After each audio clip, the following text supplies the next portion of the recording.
시편 기자가 말씀하신 거 여러분들 잘 아실 것입니다. 내게 고난 당하는 것이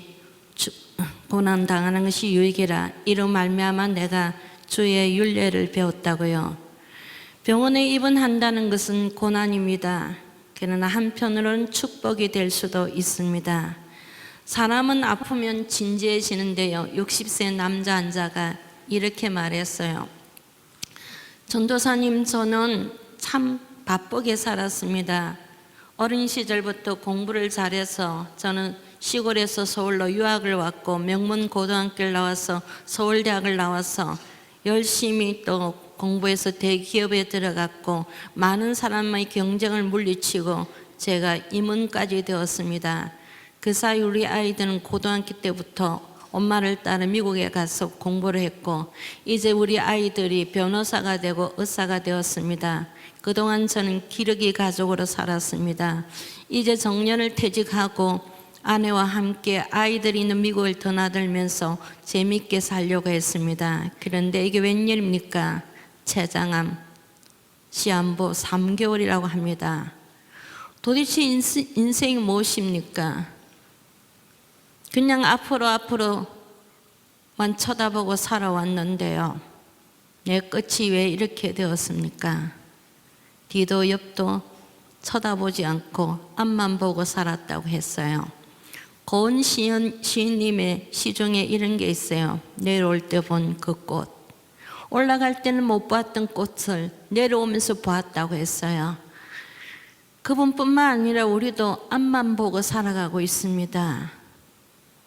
그래서 아프면 그 앞만 보고 살던 것을 잠시 멈추고 내가 어떻게 살아왔는가 뒤를 돌아보고 옆에 사람을 쳐다볼 수 있는 기회가 주어지는 것입니다.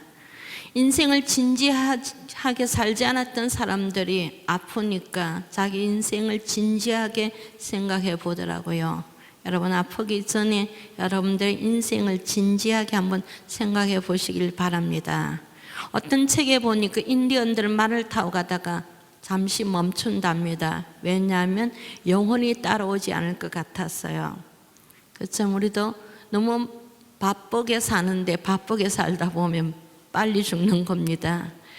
그러면서 이런 얘기를 했어요. 사람들이 죽으면 돌아가셨다고 하는데 내가 어디로 돌아간단 말입니까? 믿지 않는 사람들도 죽으면 돌아가셨다고 하지 않습니까? 돌아가셨다고 하면서도 정작 어디로 돌아가는지 모르더라고요. 천상병 시인의 글에 기천이한 시가 있어요. 나 돌아가라니. 돌아가서 아름다웠던 이 세상 소풍 왔다가 돌아가서 아름다웠다고 말하리.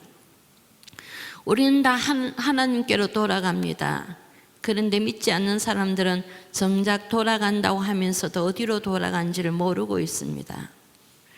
또 사람은 아프면 겸손해집니다. 아프면 학식도 교양도 다 필요 없어요. 아픈데 장사 없다고요. 아픈데 많이 배운 사람이나 적게 배운 사람이 다 아프다고 소리 지르더라고요. 부자도 가난한 사람도 아프면 낫는 사람이 최고지 돈으로도 고칠 수 없습니다. 그래서 사람은 아프면 겸손해집니다. 제가 뇌종양 수술을 받고 방사선 치료를 35번 받았는데요. 우리 병원 교수들, 직원들 제가 전도사인 거 다 알아요. 그런데 환자복 입으니까 김봉란님 부르더라고요. 섭섭한 마음이 들더라고요. 그런데 목사님도 사장님도 교수도 아프면 다 똑같은 칭호로 부릅니다. 왜냐하면 우리가 잘못하면 동명이인이 많기 때문에요. 그래서 환자복 입으면 다 똑같아요. 그래서 사람은 아프면 겸손해집니다. 또 사람은 아프면 하나님을 찾습니다.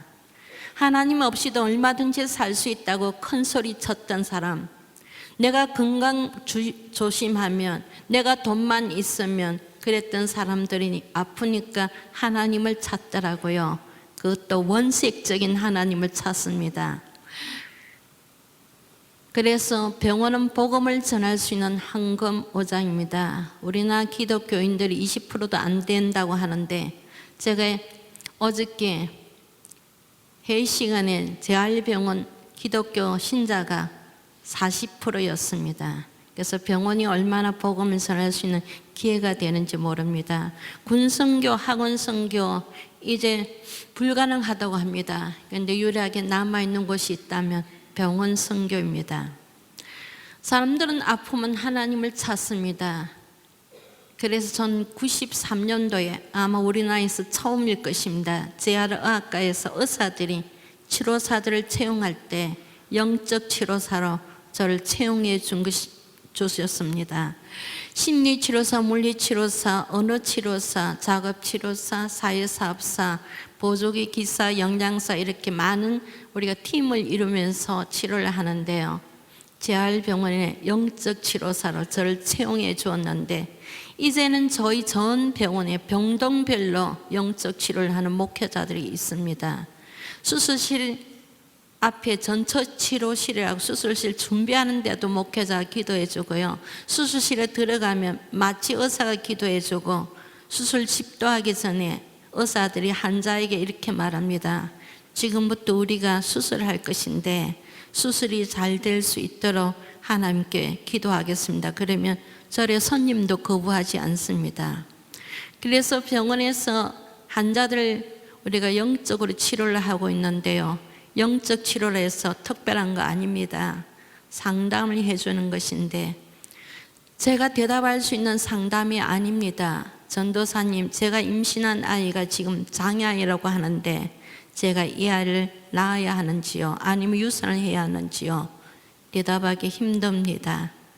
또 이렇게 와서 상담합니다. 남편이 지금 중환자실에 들어가서 이제는 우리가 팔 것 다 팔았습니다. 빚을 얻을 데도 없습니다. 언제까지 남편을 중환자실에 두어야 합니까? 병원에서는 도저히 고칠 수 없다고 하는데 이제 내가 어디로 가야 합니까? 어느 기도원을 가야 합니까? 대답해 줄 말이 없습니다. 말에 빈곤을 느끼는 곳이 바로 병원입니다. 제가 말을 잘하는 편인데요.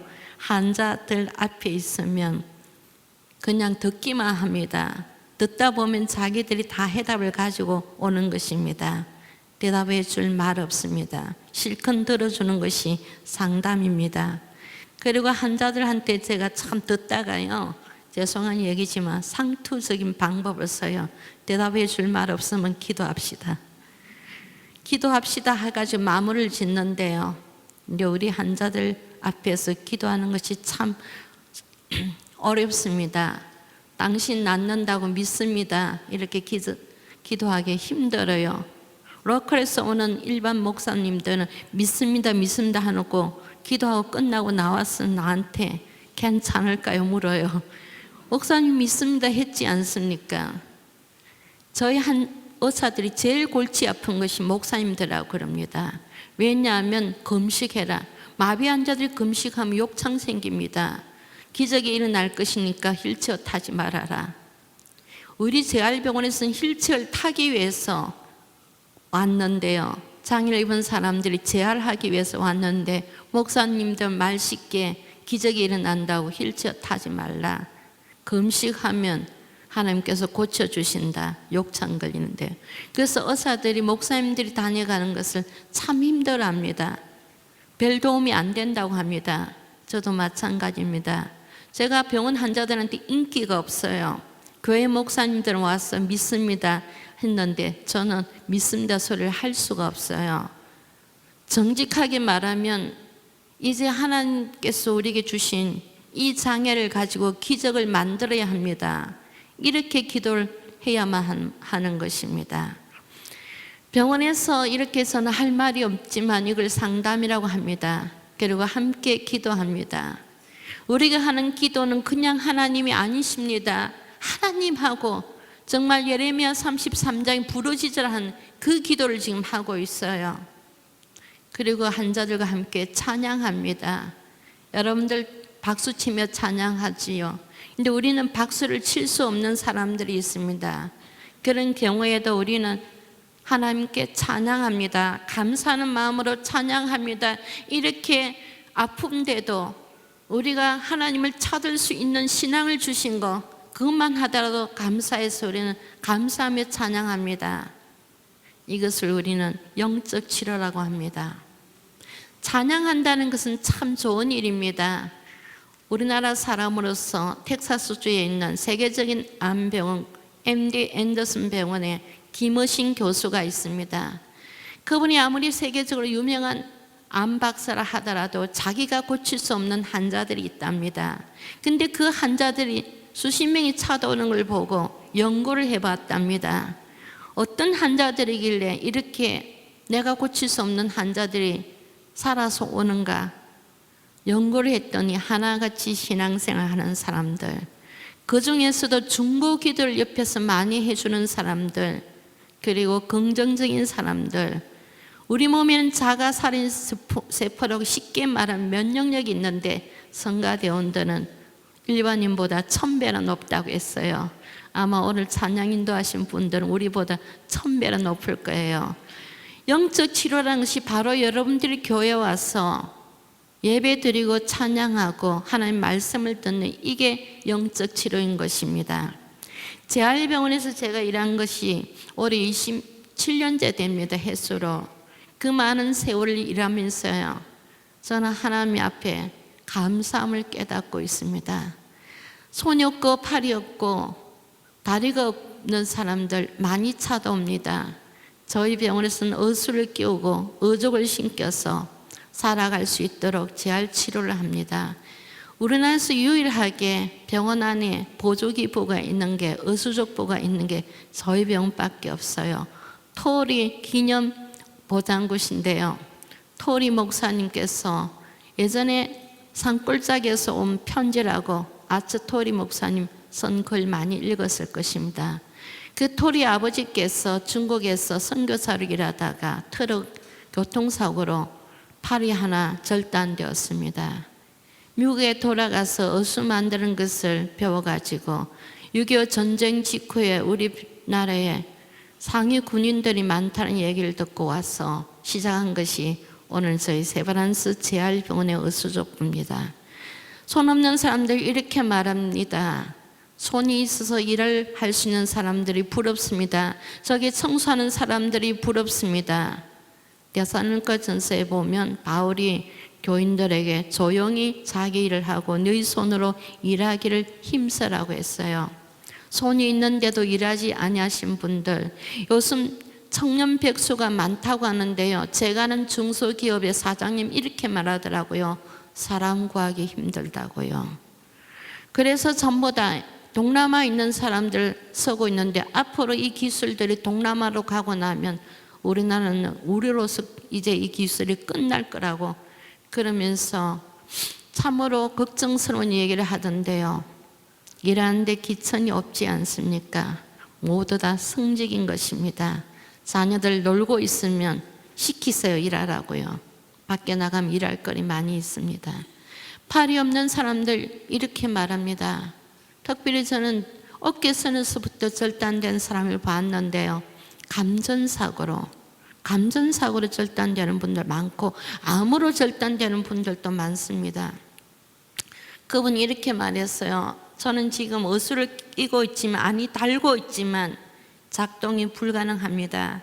그런데 이 무거운 의수를 달고 있는 이유가 있습니다. 외출하면 사람들이 쳐다보면 그들에게 해모감을 주지 않기 위해서 제가 폼으로 끼고 삽니다. 저녁이면 집에 와서 이걸 내려놓으면 어깨가 얼마나 가벼운지요. 제 아내가 입에 밥을 떠먹여주고, 화장실에 가면 따라가서 바지를 내려주고 뒤를 닦아주고 바지를 올려주고, 집에서는 괜찮은데 외출하게 되면 남자 화장실에 따라가서 종종 오해를 받습니다. 이렇게 고생하는 내 아내를 내가 다시는 안아줄 수 없는 몸이 되었습니다. 두 팔이 있었을 때 내 아내를 많이 안아주지 못했던 것을 후회합니다. 팔이 있을 때 사랑하는 사람 많이 안아주시기 바랍니다. 요새 헉 하는 것이 많이 없어졌던데요, 많이 안아주시기 바랍니다. 제가 미국 가서 보면요, 교인들 인사하면 그냥 악수 안 하더라 전부 다 한 번씩 안아주더라고요. 남자하고 앉지 말고 여자들끼리 안아주시기 바랍니다. 안아줄 수 없는 몸이 되었다고 했어요. 다리가 절단된 사람들은 의족을 신고 살아야 합니다. 한쪽 다리 절단된 사람 괜찮아요. 두 다리 다 절단된 사람들. 의족 신고 사는 거 쉬운 일이 아닙니다. 평생을 진통제를 먹으며 살아야 합니다. 제가 다리에 통증이 있다고 했더니 다리 없는 사람들이 너무 부럽다고 했어요. 그래도 두 다리 있어서 통증 있는 거 얼마나 감사합니까? 다리 좀 절면 어떻습니까? 무릎 쑤시고 아프면 어떻습니까? 의족이 아닌 자기 다리로 일어서고 걸어 다닐 수 있다면 얼마나 좋을까요? 여러분들 다리가 있고 발이 있는데 복음을 전하는 아름다운 소식을 전하는 발이 되고 다리가 되시길 바랍니다. 그런데 이 다리 없는 사람들을 부러워하고 있는 환자들이 있어요. 허리를 다쳐서 하반신이 마비되신 분들, 이런 분들은 제게 이렇게 말해요. 저 다리 없는 사람들 나이롱 환자들 아닙니까? 저 사람들은 힘들지만 어족 신고 목발 짚고 좁은 길도 다닐 수 있고 계단도 오르내릴 수 있지 않습니까? 근데 우리는 아무리 좋은 곳이라 하더라도 그곳이 교회라고 하더라도 휠체어가 올라갈 수 없으면 우리는 포기하고 돌아서야 합니다. 제가 이 다리 다쳐가지고요, 계단 올라가는 괜찮 내려오는 것이 굉장히 힘들어가지고 제가 여성교회 권사님한테 이렇게 카톡을 보냈어요. 온누리교회는 당연히 엘리베이터가 있겠지만 혹시 올라가는데 강대성 올라가는데 계단이 많지 않느냐고. 그랬더니 경사라고 있다고 했어요. 역시 온누리교회라고요. 지극히 작은 자에게 한 것이 바로 내게 한 것이라고. 여러분들 하나님께서 많이 축복해 주셔서 온누리교회는 일찍이 축복해 주셔서 양재에까지 교회가 있지 않습니까? 저한테 서빙고라고 몇 번 얘기를 하셨는데 혹시 양재 갈까 싶었어요. 여러분들은 일찍이, 제가 그때 목요 찬양 예배가 있어서 왔더니 그때부터 엘리베이터가 있더라고요. 하반신 마비되신 분들 그래도 괜찮습니다. 이들을 바라보면서 부러워하고 있는 사람들이 있습니다. 목을 다쳐서 전신 마비되신 분들, 요즘에 많은 교통사고로 추돌사고가 많기 때문에요. 근데 또 여러분 계단 내려갈 때 휴대폰 소리 나더라도 가방에서 찾지 마시기 바랍니다. 휴대폰 소리 나는데 가방에서 휴대폰 찾다가 한 발 미끄러져서 목에 다쳐서 전신 마비되신 분들, 산책하다가 돌멩이 하나에 미끄러져서 목을 다쳐서 전신 마비되신 분들, 장애는 특별한 사람만 되는 것이 아닙니다. 우리 모두 다 예비 장애인들입니다. 어줍잖은 작은 사고가 아차한 한순간에 평생을 중증 장애인으로 살아야 하는 환자들 우리 병원에 많이 계십니다. 자문에 보면 내일 일을 자랑하지 말라. 오늘 하루 동안에 무슨 일이 생길지 아무도 모른다고요. 교통사고 목사님이라고 해서 교회 다닌다고 해서 피해가지 않더라고요. 암 교회 다닌 사람이라고 해서 안 걸리는 거 아니더라고요. 하루하루를 하나님 은혜 가운데 우리가 살아가고 있는 것입니다. 전신마비된 환자 가운데 이런 환자가 있었어요. 전도사님, 저는 모태신앙입니다. 어머니가 권사입니다. 제가 교회에서 집사입니다. 근데 전도사님, 저는 성경 처음부터 끝까지 한 번도 통독해 본 적이 없는 나이롱 집사였습니다. 내가 전신이 마비가 되고 나니 성경이 읽고 싶어졌습니다. 그런데 손가락 하나만 움직이면 성경책을 넘길 수 있겠는데요, 손가락 하나 꼼짝 못하기 때문에 성경을 넘길 수가 없습니다.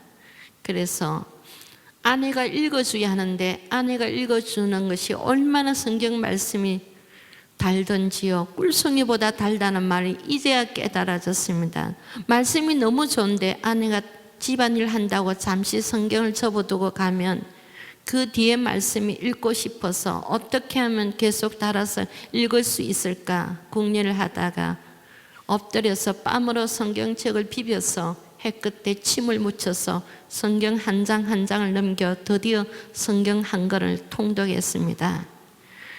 50대 내성마비 여자 환자가요, 내성마비 여자 환자 50 넘어가는 경우 드문데 50대 여자 환자가 있더라고요. 그런데 심상 후에 보니까 성경책이 있는데 누더기가 됐더라고요. 그래서 제가 성경 참 많이 읽었네요 그랬더니 그 환자분이 이렇게 말했어요. 아닙니다. 아직 한 번도 다 끝까지 읽어보지 못했습니다. 제가 움직일 수 있는 것은 엄지발가락 하나밖에 없습니다.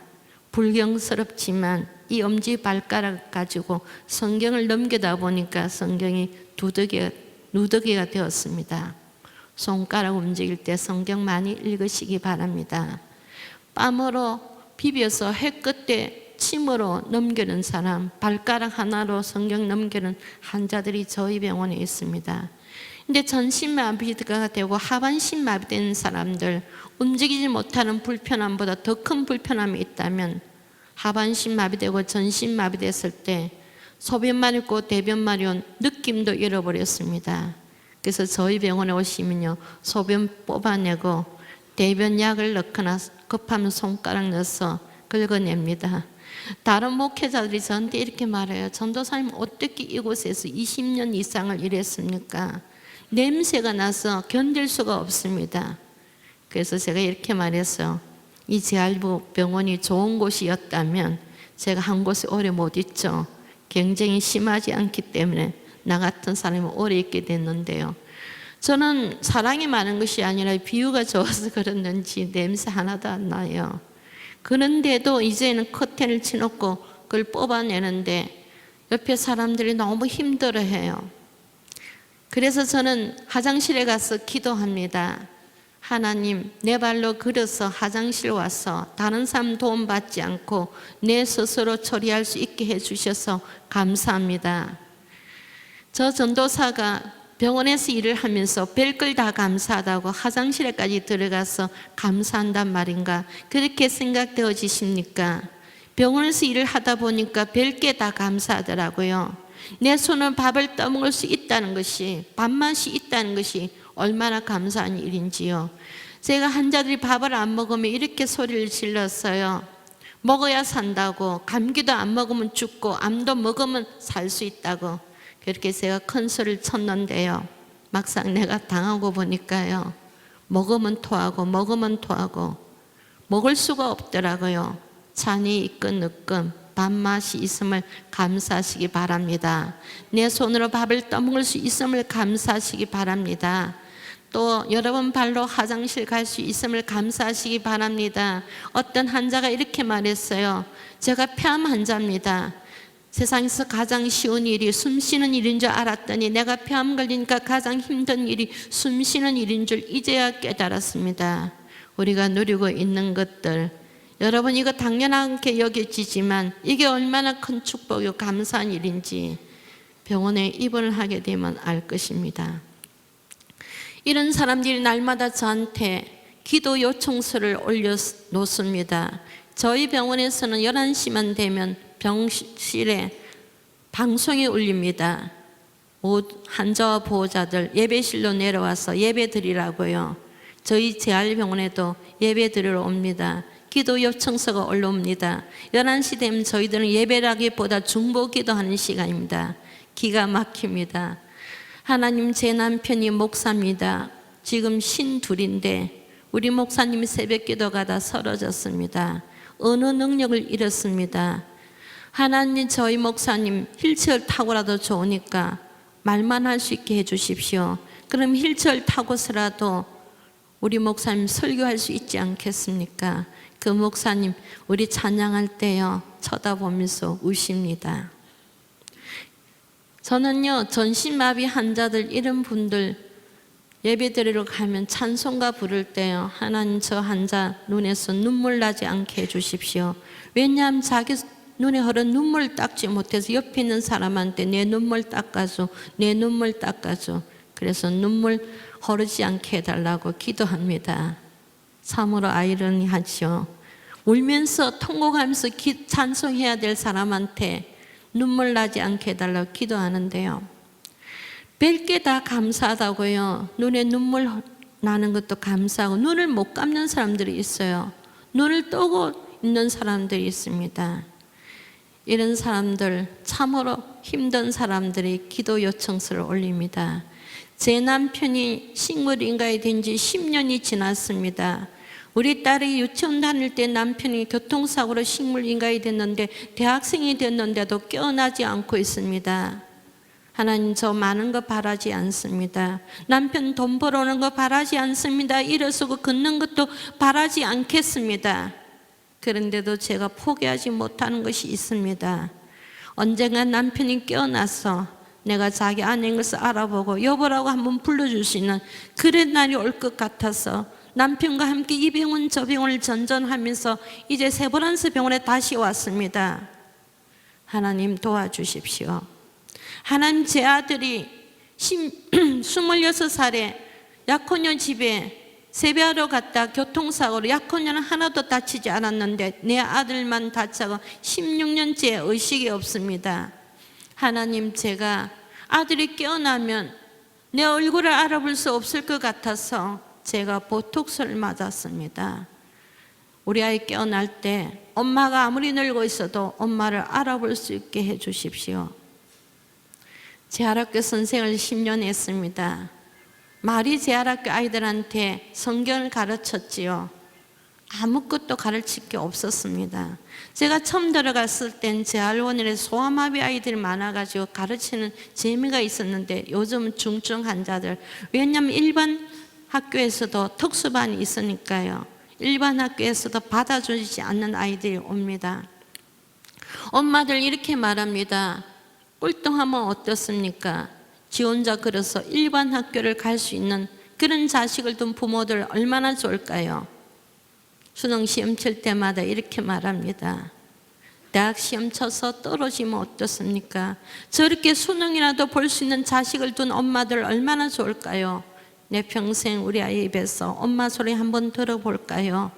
자식을 키우는데, 그것도 힘들게 키우는데 평생 아이 입에서 엄마 소리 한번 들어보지 못하고 자식을 키우는 엄마들이 저희 병원에, 저희 재활학교에 있습니다. 5학년 아이가 하나 죽었어요. 여자아이가 죽었는데 장례할 것이 별로 없습니다. 그냥 그 아이 예쁘게 이렇게 옷 입혀서 간 뚜껑 닫고 화장하면 끝입니다. 마지막으로 간 뚜껑을 닫기 전에 저랑 우리 아이들이랑 선생님이랑 학부모들이 같이 가서 예배를 드렸습니다. 예배 끝나고 나니까 어떤 엄마가 만세를 부르더라고요. 축사망. 이제 아이도 엄마도 편해졌다고요. 그렇습니다. 우리 엄마들 하나 같은 소원이 있다면 우리 아이들보다 하루 더 사는 것입니다. 내가 죽은 뒤에 우리 아이가 다른 사람 손에서 어떻게 크겠느냐고 내 손으로 묻어놨고 그 다음날 죽는 게 내 소원입니다. 여러분, 아이들 공부 못한다고 혼내지 마시기 바랍니다. 그냥 적당하게 재미있게 행복하게 살게 해주십시오. 자기 하고 싶은 거 하도록 해주십시오. 딸아이가 이렇게 말해요. 엄마, 나 작가 괜히 됐다고, 너무 머리 아프다고. 그러면서 지 동생 선교사를 갖는 게 너무 행복해 보인다고요. 하고 싶은 거 하도록 하지 공부하지 마시기 바랍니다. 아이들 힘듭니다. 이런 사람들한테 제가 물어봅니다. 당신 아들이 다치기 전에, 당신 팔다리가 붙어 있을 때, 일어서고 걸어다닐 수 있을 때, 당신 남편 여보라고 불렀을 때 그게 얼마나 행복한 줄 알았습니까? 그랬더니 환자들이 하나같이 이렇게 말했어요. 그때는 돈 없다고, 집 없다고, 직장 없다고, 사업에 실패했다고, 빚을 많이 졌다고 그런 일로 걱정하고 불평했는데 이제 와서 생각해 보니까 그런 걱정, 그런 불평은 사치스러운 거였습니다. 평생을 가난하게 산다 하더라도 예전으로 다시 돌아갈 수 있다면 저는 그쪽을 택하고 싶습니다. 여러분들, 내가 보니까 이 동네에 사는데 이 동네 아파트 굉장히 비싼가 봐요. 왜냐하면 인실에 입원한 여자 둘이가 아침만 되면 싸움질을 한다고 간호사가 저한테 가서 좀 말려달라고 했어요. 그래서 들어갔더니 이 교양 있는 여자 두 분이 막 다투고 있더라고요. 왜 그러냐 했더니 남편들이 입원했는데요, 중풍으로. 그런데 항상 이렇게 저녁 되면 이제 밤중에 몰래 한쪽 여자가 자기 남편 침상을 갖다가 이쪽으로 당겨 놓으면 자기가 잠잘 수 있는 스페이스가 넓어지니까 아침에 눈을 떠보면요, 자기가 손해를 보니까 그때부터 이제 다투는 거예요. 매일 다투는 거예요. 그래서 제가 이거 공정하게 하셔야죠. 인실인데 이렇게 바로 해야죠. 그랬더니 이렇게 자기 남편 침상을 이렇게 해서 자기 스페이스를 많이 차지한 여자가 이렇게 말하더라고요. 전도사님, 저 강남에 큰 아파트 살고 있습니다. 동부 이촌동에 살고 있습니다. 그러더라고요. 그러면서 내가 아프니까 남편 때문에 병실에 와서 이런 관세를 받는다고 하더라고요. 아프면요, 남편 아빠가 병원에 와 있으면 보호자면 다 똑같아요. 1인실에 들어가지 않는 한요. 그렇습니다. 우리가 많은 것을 누리고 있는 것 같지만 실상은 하나님께서 우리에게 주신 선물입니다. 언젠가는 이것을 잃게 될 때 그때 감사하지 못하고 살았던 것을 후회할 것입니다.